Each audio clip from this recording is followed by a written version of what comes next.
दोस्तों, स्वागत है आपका एक बार फिर से आपके अपने YouTube चैनल टीचर्स क्लासेस में। दोस्तों, आज से हम आपके लिए प्लांट एनाटॉमी की क्लासेस स्टार्ट करने जा रहे हैं। इससे पहले हम आपके लिए प्लांट इकोलॉजी की क्लासेस लेके आए थे और हाल ही में हमने आपके लिए प्लांट फिजियोलॉजी भी स्टार्ट की है। दोस्तों, प्लांट एनाटॉमी में हमारा जो आज का चैप्टर है वो है इंट्रोडक्शन ऑफ प्लांट टिश्यूज। तो दोस्तों, आगे बढ़ने से पहले मैं आपसे सिर्फ इतना कहना चाहूंगा कि अगर आप हमारे चैनल पर नए हैं तो हमारे चैनल को सब्सक्राइब कीजिए और प्लीज प्लीज प्लीज इस वीडियो को पूरा देखिए।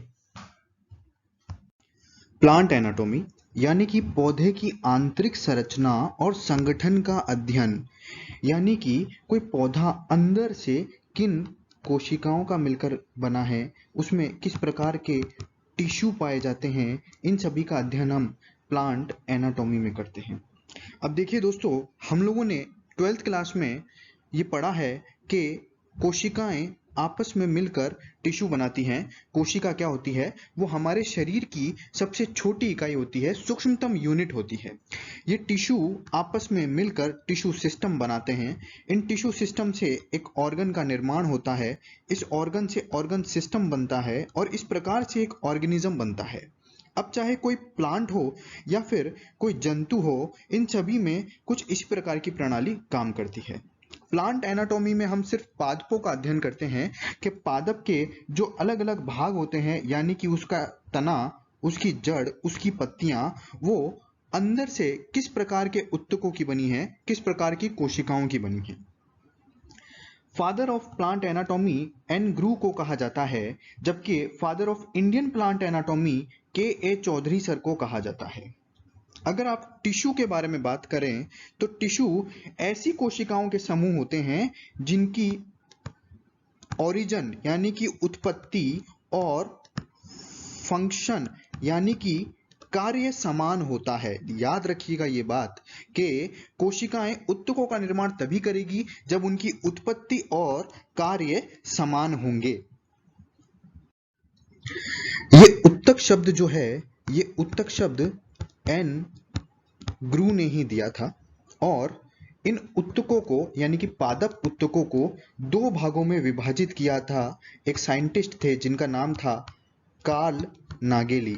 मैं आपको फिर से ये बात बता दूं कि कार्ल नागेली सर ने पादप उत्तकों को विभज्योतक और परमानेंट टिश्यूज यानी कि स्थायी उत्तकों में विभाजित किया था। मेरिस्टेमेटिक टिश्यू जो होता है उसे हिंदी में विभज्योतक कहा जाता है।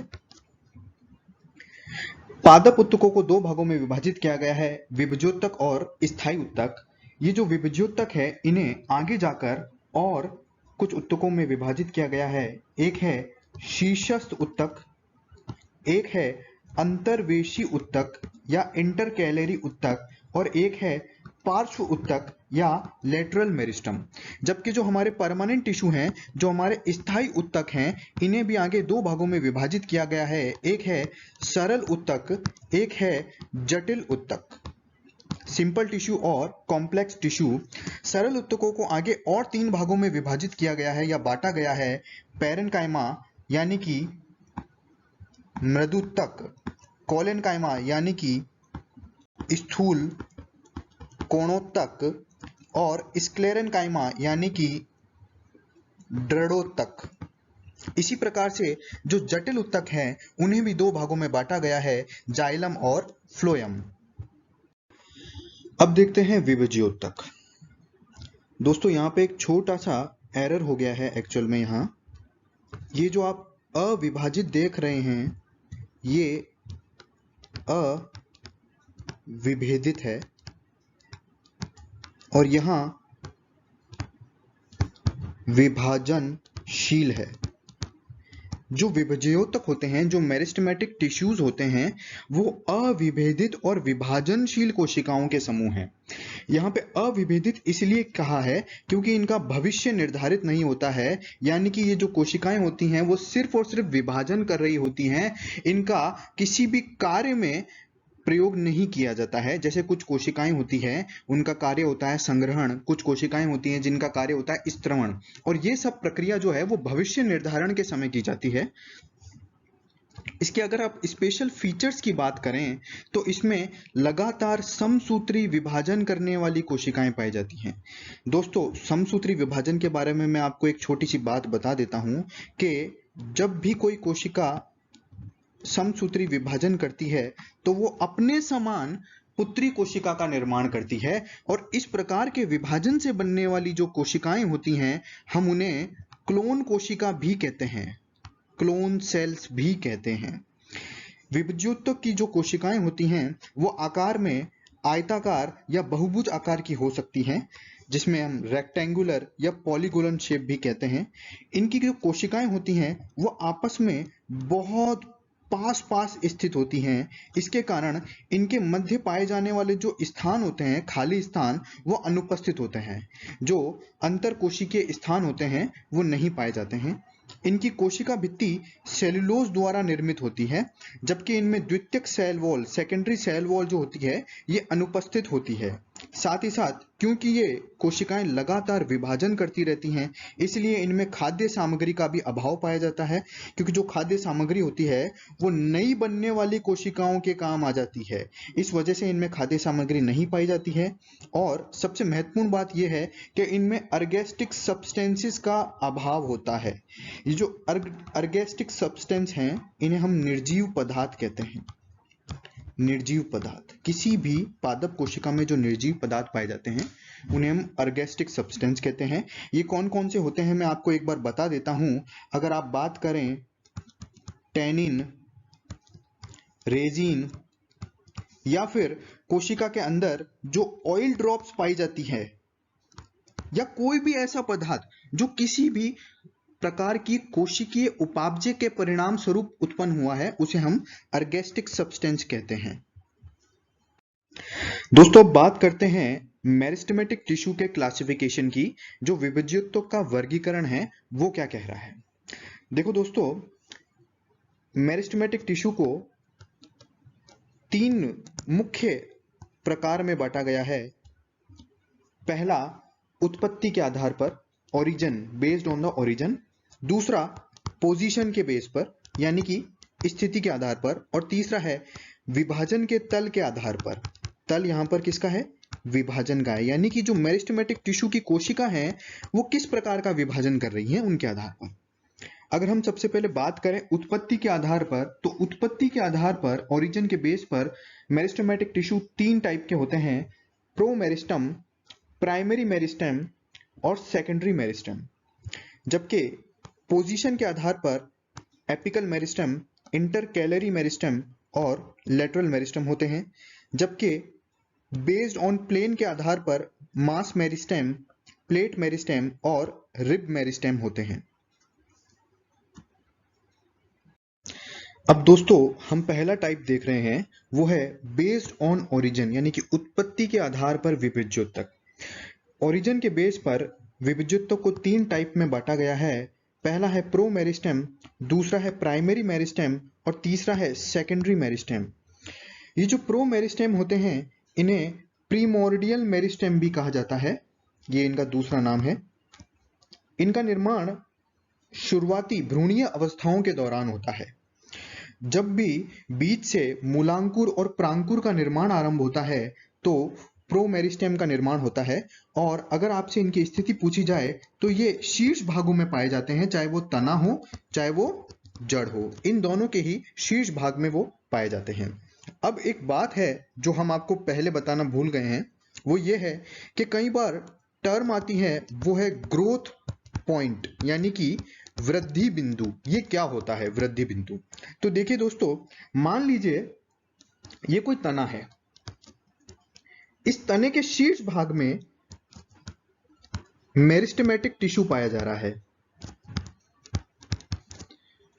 अब ये जो शीर्ष भाग जहां पर ये टिश्यू पाया जा रहा है, केवल यही भाग विभाजन करेगा, क्योंकि यहां पर दूसरे प्रकार के टिश्यूज पाए जाएंगे। तो ये जो विभाजनशील क्षेत्र है इसे हम ग्रोथ पॉइंट यानी कि वृद्धि बिंदु कहते हैं। दूसरा है प्राइमरी मेरिस्टेम। प्राइमरी मेरिस्टेम जो होते हैं ये प्रोमेरिस्टेम से ही निर्मित होते हैं और इनमें भी विभाजन करने वाली कोशिकाएं पाई जाती हैं। जो हमारा थर्ड पॉइंट है वो है सेकेंडरी मेरिस्टेम के बारे में। ये प्रारंभिक चरण के दौरान अनुपस्थित होते हैं, यानी कि जो पादप की शुरुआती जीवन अवस्था होती है इनमें ये नहीं पाए जाते हैं। दरअसल कभी कभी ऐसा होता है कि पादप में कोशिकाओं को विभाजन की आवश्यकता होती है और इस समय यहाँ पर मेरिस्टेमेटिक टिश्यू नहीं होते हैं बल्कि परमानेंट टिश्यू होते हैं। तो कभी कभी परमानेंट टिश्यू की जो सेल्स होती हैं वो पुनः मेरिस्टेमेटिक सेल्स में कन्वर्ट हो जाती हैं और इस प्रकार से मेरिस्टेमेटिक टिश्यू का निर्माण होता है। ये जो मेरिस्टेमेटिक टिश्यू है इसे हम द्वितीयक विभज्योतक कहते हैं।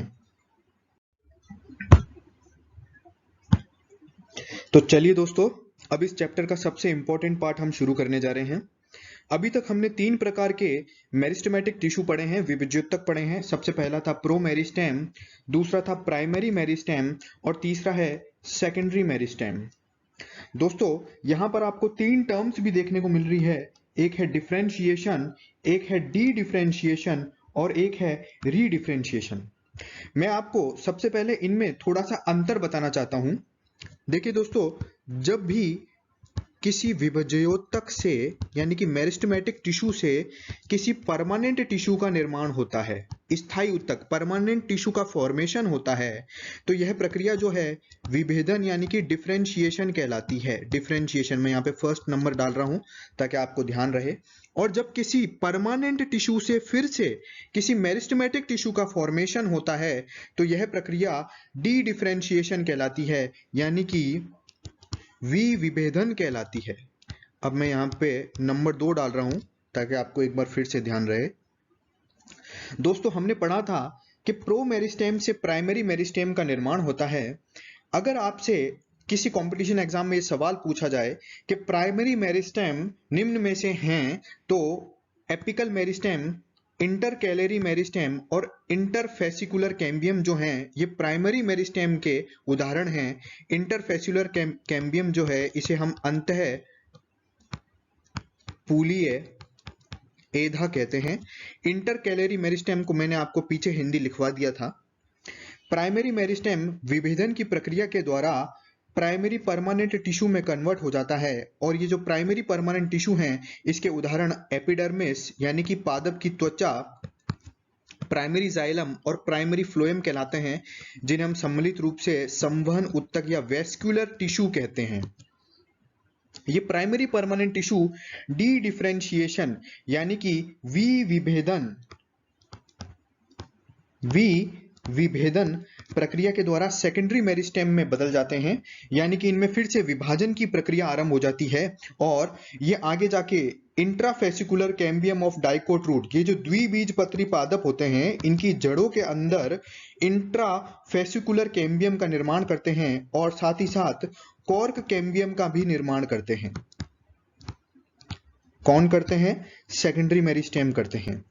अब देखिए दोस्तों, जब सेकेंडरी मेरिस्टेम के अंदर रीडिफरेंशिएशन की प्रक्रिया आरंभ होती है, यानी कि फिर से इसके भविष्य का निर्धारण हो जाता है, तो इससे सेकेंडरी परमानेंट टिश्यू का निर्माण होता है। सेकेंडरी परमानेंट टिश्यू जो हैं सेकेंडरी मेरिस्टेम से बनते हैं और अगर आप इनके उदाहरण देखें तो secondary xylem, phloem, cork, secondary cortex जो हैं वो इनके उदाहरणों में आते हैं।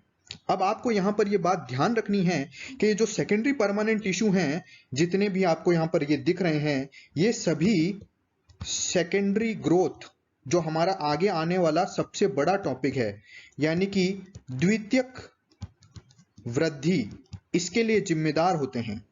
किसी पादप के अंदर द्वितीयक वृद्धि के लिए कौन जिम्मेदार होते हैं? तो वो होते हैं सेकेंडरी परमानेंट टिश्यू, यानी कि पादप के तने की जो मोटाई में वृद्धि होती है उसके लिए सेकेंडरी जाइलम, सेकेंडरी फ्लोएम इत्यादि जिम्मेदार होते हैं। तो दोस्तों उम्मीद करते हैं आपको आज की क्लास पसंद आई होगी। अगर आपको आज की क्लास पसंद आई तो हमारी चैनल को सब्सक्राइब कीजिए, लाइक कीजिए और दोस्तों ज़्यादा से ज़्यादा शेयर कीजिए। और अगर आपको किसी भी प्रकार की कोई भी परेशानी रही है इस टॉपिक से रिलेटेड तो आप इसे कमेंट बॉक्स में डाल सकते हैं। तब तक के लिए दोस्तों धन्यवाद।